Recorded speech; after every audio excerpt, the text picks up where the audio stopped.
Hello बच्चों, स्वागत है आप सभी का हमारे ऑनलाइन क्लासेस में। और चलिए हम स्टार्ट करने जा रहे हैं आज chapter number 6, that is application of derivative AOD. और ये क्लास 12th का बढ़िया chapter, important chapter, that is chapter number 6। Okay, इसमें भी हम बात करेंगे डायरेक्ट एक्सरसाइज 6.3 से, जहाँ पे टेंजेंट एंड नॉर्मल का कॉन्सेप्ट आता है। उससे पहले का कॉन्सेप्ट्स इस बार के सिलेबस से रिमूव हो चुका है। तो चलिए देखते हैं टेंजेंट एंड नॉर्मल क्या कहता है। तो बच्चे, टेंजेंट और नॉर्मल के क्वेश्चंस में जाने से पहले एक कॉन्सेप्ट देखते हैं। जैसा कि मैं हमेशा कहता हूँ आपको कि सपोज़ मैंने एक लिया कोई curve, that is function y = f(x), और इससे हम कर्व को जरा ड्रॉ अगर करें, ग्राफ अगर मैं ड्रॉ करूँ, आप जानते हैं ये आपका x एक्सिस है, ये आपका y एक्सिस है, और इस पे मैंने सपोज़ एक कर्व को ऐसे ड्रॉ कर लिया। अब किसी एक पर्टिकुलर पॉइंट पे, सपोज़ मैंने यहाँ पे इस पॉइंट पे मैंने एक टेंजेंट ड्रॉ किया, that is your point x1, और यहाँ से यही देखा जाए तो that is your point y1, और इस पॉइंट पे मैंने एक टेंजेंट को ड्रॉ कर लिया। ठीक है, अगर ये मेरा टेंजेंट है तो ये क्या होगा इसका, that is slope of tangent, यानी कि थीटा। और इस टेंजेंट का, इस फंक्शन का अगर मैं निकालूंगा dy/dx, यानी कि इस फंक्शन को अगर मैं डेरिवेट करूंगा, यानी कि dy/dx at a specific point that is your x1 y1, ये मेरा पॉइंट है x1 y1। इस पॉइंट पे मैंने क्या किया, इस फंक्शन को डेरिवेट किया, तो क्या होगा f(x) at particular x1 y1। और ये जो निकल कर आता है ये ही होता है आपका बच्चे that is slope of tangent. ये क्या होता है आपका, that is your slope of tangent. Slope of tangent को हम यहाँ पे थीटा से डिनोट करते हैं। निकला कैसे, तो जो फंक्शन दिया रहेगा उसका हमने कर दिया डेरिवेटिव, यानी कि निकाला dy/dx किसी एक पर्टिकुलर पॉइंट x1 y1 पे। ये हमारा x1 y1 है, ठीक है, किसी एक स्पेसिफिक पॉइंट पे। वो पॉइंट कुछ भी दिया जा सकता है आपके लिए, ओके। और इसी तरीके से, ठीक है, आप निकाल सकते हो क्या, slope of normal, that is slope of normal. तो स्लोप ऑफ नॉर्मल कैसे निकाला जाता है, तो उस केस में हम क्या करते हैं, -1/dy/dx, यानी कि जो भी फंक्शन रहेगा उसको आप डिफ्रेंशिएट करेंगे किसके, -1/dy/dx eight a specific point x1 y1, किसी एक पॉइंट पे। ठीक है, जैसे कि सपोज ये मेरा x1 y1 है, यहाँ पे अगर मैं नॉर्मल ड्रॉ करूँगा तो ये होगा मेरा नॉर्मल, यानी कि ये 90, ये नॉर्मल है। ठीक है, और इसका अगर मैं निकालूंगा स्लोप तो दैट इज, देखो आया, दैट इज योर नॉर्मल। ठीक है, और ये आपका हो गया स्लोप ऑफ द नॉर्मल। ये इस पे नॉर्मल है, परपेंडिकुलर है इस स्पेसिफिक पॉइंट पे, तो ये क्या हो गया आपका, that is your slope of normal x axis के साथ। ये जो है पूरा का पूरा एक्स एक्सिस के साथ है, ये वाला, that is slope of normal. और ये कितना होगा, दैट इज फंक्शन का डेरिवेटिव, सिंपल। तो इसको हम क्या कह सकते हैं, slope of normal at x1 y1। और ये क्या था मेरा, slope of tangent eight x1 y1। ठीक है, x1 y1 पे स्लोप ऑफ यहाँ पे नॉर्मल है, स्लोप ऑफ टेंजेंट है, x1 y1 कोई भी एक पॉइंट हो सकता है, सिंपल। ये क्यों होता है, यही क्यों इसका होता है टेंजेंट, इसकी बात हम अपनी दूसरी वीडियो में करेंगे, जहाँ पे हम कॉन्सेप्ट को और डिटेल में समझने की कोशिश करेंगे। अभी सिर्फ आपको इतना करा रहा हूँ कि ताकि इस बेस पे आप अपने क्वेश्चंस को डील कर सकें आसानी से, कोई भी क्वेश्चन जो इस चैप्टर में है। ओके, क्यों हुआ, कैसे हुआ, ये सब बहुत डिटेल की बातें हैं और वो हम करेंगे अपनी अगली वीडियो में। पहले आप कॉन्सेप्ट को समझ लें, बस इस बेस पे क्वेश्चंस को करते हैं। चलिए कुछ और भी कॉन्सेप्ट्स देखते हैं, क्या कहता है ये जो कॉन्सेप्ट है, कुछ जो कि क्लास 11th में हमने पढ़ा था। और अगर उसमें कहता है कि इफ़ कोई लाइन है L1 वो पैरेलल है L2 के, तो उस केस में होता है slope 1 is equal to slope 2। Means suppose अगर लाइन 1 का स्लोप m1 है, लाइन 2 का स्लोप m2 है, तो वो दोनों के दोनों इक्वल होंगे। ठीक है। दूसरा इसमें कहता है कि if L1 perpendicular to L2, तो इस केस में परपेंडिकुलर की केस में जो स्लोप होता है, सपोज स्लोप 1 है m1, दूसरे का स्लोप है m2, तो m1 into m2 equal to -1, यानी कि दोनों स्लोप का मल्टीप्लिकेशन -1 के बराबर होगा। और आप चाहो तो यहाँ से m2 निकाल सकते हो, कितना होगा -1 अपॉन में m1, और यहाँ से अगर मैं m1 निकालूंगा तो -1 अपॉन में m2। तो ऐसे स्लोप्स हम फाइंड आउट कर सकते हैं। दूसरा, इसके अलावा एक कॉन्सेप्ट है दैट इज़, अगर कोई लाइन है, इसका स्लोप निकालना, ये पॉइंट है मेरा x1 y1 और ये है मेरा x2 y2, तो इस केस में अगर मैं इसका स्लोप निकालूंगा that is slope of AB, तो हो जाएगा that is y2 minus y1 upon में x2 माइनस x1। ठीक है, चलें आगे। ठीक है, ये कब था, जब कोई एक लाइन पर्टिकुलर किसी दो पॉइंट से पास हो रही है, उस केस में हमने स्लोप देखा। चलिए आगे चलते हैं। उसके अलावा कहता है कि अगर कोई लाइन पॉजिटिव x एक्सिस के साथ अपना ड्रॉ करता है एंगल थीटा। क्या कहा मैंने कि अगर कोई लाइन पॉजिटिव x एक्सिस के साथ अगर अपना ड्रॉ करता है एंगल थीटा, तो इस केस में जो स्लोप होगा इस लाइन का वो होगा tan थीटा के बराबर। Okay, slope of the line drawn to positive x axis is equal to tan theta. Clear है इतना। और एक कॉन्सेप्ट ऑफ कि भाई अगर कोई लाइन पैरेलल है x एक्सिस के, if a line parallel to x axis, in that case its slope is 0, यानी कि उसका जो स्लोप होगा उस लाइन का जो कि x एक्सिस के पैरेलल होगा, उसका क्या होगा 0 के बराबर। और दूसरा कि if a line perpendicular to x axis, perpendicular to x axis, या फिर मैं इसी को कहूँ और parallel to y axis, parallel to y axis. जैसे देखो, सपोज एक ग्राफ है आपका और यहाँ पे एक लाइन x एक्सिस पे परपेंडिकुलर है। अगर ये परपेंडिकुलर है तो y के पैरेलल भी तो हुआ, तो इस केस में जो स्लोप होगा उस लाइन का वो गिवन होगा 1 अपॉन में 0 के। क्लियर है। और एक last concept that is equation of line at a particular point, eight any particular point. Suppose वो पर्टिकुलर पॉइंट हमने ले लिया कहीं पे P x1 y1, ठीक है, x1 y1। तो इस पर्टिकुलर पॉइंट पे जो इक्वेशन होगी लाइन की वो होता है y minus y1 is equal to m into में x माइनस x1। m क्या है, m है स्लोप। स्लोप आप पहले निकाल सकते हैं। स्लोप निकालने के लिए आपको तरीके बताए हैं किसी भी लाइन पे, दैट इज ये रहा आपका। ये पॉइंट्स आपके गिवन होंगे 2 पॉइंट्स। तो ये जो पॉइंट है ये पर्टिकुलर कोई भी पॉइंट हो सकता है पूरे लाइन पे। कई सारे पॉइंट्स होते हैं, इन्फिनाइट पॉइंट्स होते हैं। कोई भी एक पॉइंट ले लिया, उस पॉइंट पे जो इक्वेशन निकलेगी लाइन की वो होगा y माइनस y1 और इक्वल टू m यानी कि स्लोप इंटू में x माइनस x1। इस बेस पे कुछ क्वेश्चंस देखेंगे जो भी बेसिक यूज होने थे इस एक्सरसाइज में हमने सारे कर लिए। अब हम अपने कॉन्सेप्ट की तरफ तो क्लियर कर चुके हैं, क्वेश्चंस की तरफ आगे मूव ऑन करते हैं जो कि एक्सरसाइज 6.3 में पूछे गए हैं टेंजेंट और नॉर्मल की बेस पे।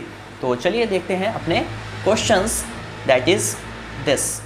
तो देखते हैं 6.3 का क्वेश्चन नंबर 1 जो कि कह रहा है find the slope of the tangent to the curve y equal to 3x to the power 4 minus 4x at x equal to 4। यानी कि एक स्पेसिफिक पॉइंट दे दिया, इस पॉइंट पे यानी कि x इक्वल टू 4 है, इस पॉइंट पे आपको निकालना है स्लोप ऑफ टेंजेंट। ओके, तो जब भी कुछ ऐसा हो आपको बताया है सबसे पहले बच्चे जो कर्व होगा, जब भी बेसिक आपने देखी है स्टार्टिंग में, तो जो कर्व है उसको हम क्या करते हैं, डिफ्रेंशिएट। तो भाई चलो डिफ्रेंशिएट करते हैं। तो differentiating with respect to x, तो क्या होगा dy by D X is equal to power आगे यानी कि 4 3 ज़ा 12 और एक पावर कम, सिंपल, माइनस एक्स का हो जाएगा 1, 4 1 जा 4। तो ये आ गया आपका क्या, dy बाई डी एक्स। तो at x equal to 4 slope of tangent कितना होगा, that is dy by D X at x equal to 4। Okay, तो ये हो जाएगा 12, x की जगह बस वैल्यू कितनी पुट कर देंगे हम, 4 का क्यूब माइनस 4। तो 12, 4 का क्यूब कितना होता है, 4 4 जा 16, 4 जा 64, माइनस में 4। मल्टीप्लाई करो दोनों को, मल्टीप्लाई करने पे आएगा दैट इज 768 माइनस 4 यानी कि 764। तो जो स्लोप आया टेंजेंट का उसका इक्वेशन ये हो गया, इक्वेशन अगर मैं बात करूँ तो ये हो गया, उसकी वैल्यू कितनी होगी 764। किस पॉइंट पे, तो पॉइंट 4 पे, जब x की वैल्यू कितनी थी 4 थी, उस केस में आपका टेंजेंट ये आएगा। Is that clear? Move on करें आगे। क्वेश्चन नंबर 2 क्या कह रहा है कि भाई y equal to this then find their slope of tangent at x equal to 10। क्या करेंगे, तो हम कहते हैं कि भाई स्लोप ऑफ टेंजेंट कैसे दिया जाता है, तो slope of tangent to the curve कौन सा, y is equal to X minus 1 upon में x minus 2 is dy by D X. यही होता है ना, dy बाई डी एक्स होता है। तो therefore differentiating the curve with respect to x, इसको हम क्या कर रहे हैं विद रिस्पेक्ट टू x। तो y का हो जाएगा dy by D X. u और v दो अलग अलग फंक्शंस हैं, कोसेंट रूल, कोसेंट रूल अगर आपको आता है तो नीचे वाला फंक्शन ऐसे का ऐसा, ऊपर वाले का डिफरेंशिएशन माइनस ऊपर वाला फंक्शन ऐसे का ऐसा, नीचे वाले का डिफरेंशिएशन और अपॉन में नीचे वाले फंक्शन का होल स्क्वायर। ओके, देखिए आगे तो क्या होगा, ये ऐसे का ऐसा, x का 1 और इस 1 का 0, ये फंक्शन ऐसे का ऐसा, इस x का क्या होगा डेरिवेटिव 1, इस 2 का 0।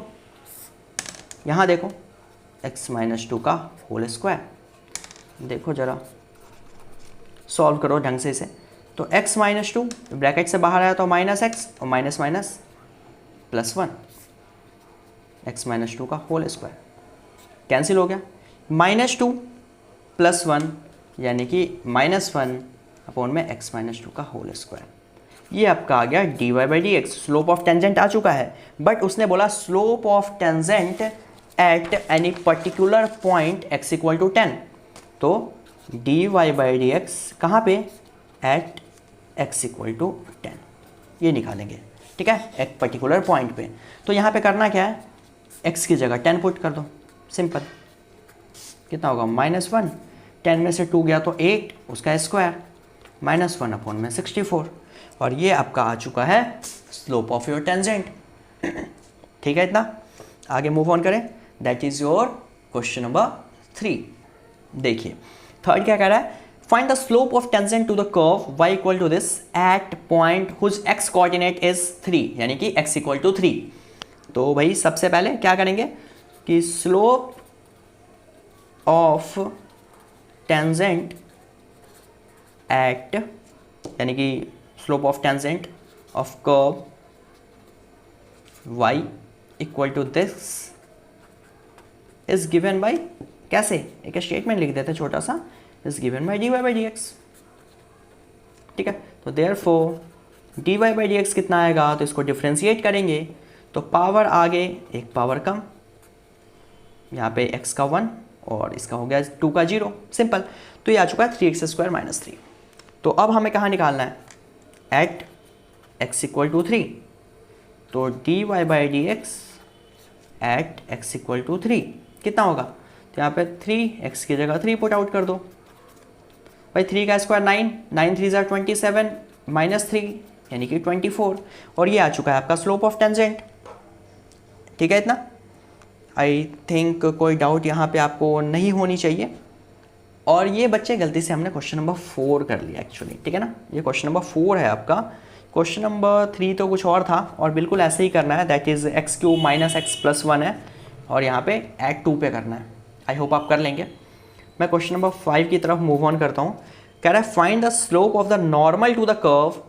ओके, यहाँ पे नॉर्मल टू द कर्व निकालना है x = a cos³ थीटा और y = a sin³ theta at theta = π/4। ये हमें फाइंड आउट करना है, बट स्लोप ऑफ क्या कह रहा है, नॉर्मल। तो चलिए देखते हैं कैसे होगा। स्लोप ऑफ नॉर्मल का भी कॉन्सेप्ट एक देखते हैं। तो सबसे पहले अगर आप ऑब्जर्व करेंगे तो सबसे पहला काम होता है स्लोप ऑफ नॉर्मल। याद करो क्या होता था। तो स्लोप ऑफ नॉर्मल अगर आपको याद हो तो -1/dy/dx, ठीक है ना, dy/dx -1/। तो भाई ये थीटा है, थीटा की रिस्पेक्ट में डिफ्रेंशिएट कर दो। ये थीटा है, थीटा की रिस्पेक्ट में डिफ्रेंशिएट कर दो। उसके बाद हम आगे मूव ऑन करेंगे। तो देखिए x = है a cos³ थीटा। ओके, तो therefore differentiating with respect to theta कितना होगा, dx/d थीटा। तो भाई ये तो कांस्टेंट है, इसका देखते हैं पावर आगे 3 आगे cos² थीटा और फिर से cos का क्या होगा डिफ्रेंशिएशन, तो that is minus of sine theta. Theta के रिस्पेक्ट में है तो भाई कोई दिक्कत ही नहीं है। ठीक इसी तरीके से आप कर लो y जो दिया गया है that is your y = a sin³ theta. तो dy/d थीटा होगा a ऐसे कैसा, पावर आगे एक पावर कम और फिर इस फंक्शन का यानी कि साइन का होता है cos थीटा। ये आ गया dx/d थीटा, ये आ चुका है dy/d थीटा। अब हमें क्या निकालना है, हमें निकालना है बच्चे कि भाई एक स्लोप ऑफ नॉर्मल। तो slope of normal to the curve is given by that is your -1 में dy/dx है ना। इसको बच्चे अगर मैं थोड़ा सा सॉल्व ऑन करूं तो देखो क्या हो जाएगा, सबसे नीचे वाला सबसे ऊपर, तो -dx/dy यही होता है। होता क्या है -dy/dx। इसको अगर मैं सॉल्व करूं तो सबसे नीचे वाला सबसे ऊपर मल्टीप्लाई होगा, तो -dx/dy आ गया। और अब देखो dx कैसे निकलेगा, तो देखो dx/d थीटा अपॉन में dy/d थीटा। देखो d थीटा से d थीटा कैंसिल, बच गया dx/dy और ये माइनस में चल रहा है सिंपली। अब देखिए ज़रा dx/d थीटा है क्या माइनस, और dx/d थीटा क्या है हमने निकाला है 3a cos² theta minus sine theta upon में 3a sin² थीटा इंटू में cos थीटा। देखो इस माइनस से ये माइनस प्लस हो चुका है, इस 3 से ये कैंसिल, a से ये कैंसिल, स्क्वायर से ये साइन पूरा का पूरा कैंसिल, इस cos² से ये कैंसिल, बच गया cos अपॉन साइन जो कि होता है cot थीटा। और ये आ चुका है माइनस ऑफ dx/dy, या फिर मैं कहूँ तो -1/dy/dx आ गया। अब हमें ये किस कर्व पे निकालना है, किस पॉइंट पे निकालना है, तो पॉइंट क्वेश्चन बोल रहा है कि find but at particular point, है ना, एट पर्टिकुलर पॉइंट।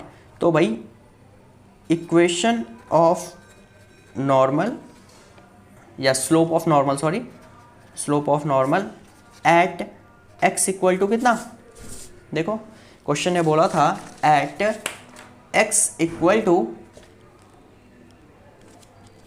थीटा पे, सॉरी एट थीटा = π/4 ये बोला था। तो एट थीटा = π/4, तो देखते हैं जरा क्या होगा, that is minus of dx/dy at theta = π/4 equal to हो जाएगा cot थीटा की जगह π/4। cot π/4 कितना होता है, सिंपली 1। तो इक्वेशन ऑफ नॉर्मल कितना आ गया, 1 के बराबर। तो बच्चे इस वीडियो में अब तक हमने कर लिया क्वेश्चन नंबर 5 तक कवर अप, और इसमें इतना ही रखेंगे। अपनी अगली वीडियो में आगे मूव ऑन करेंगे कुछ आगे क्वेश्चंस के साथ। फिलहाल के लिए बाय बाय। मिलते हैं अपनी नेक्स्ट वीडियो में और हम वहाँ पे करेंगे बाकी के questions. Thank you so much for watching this.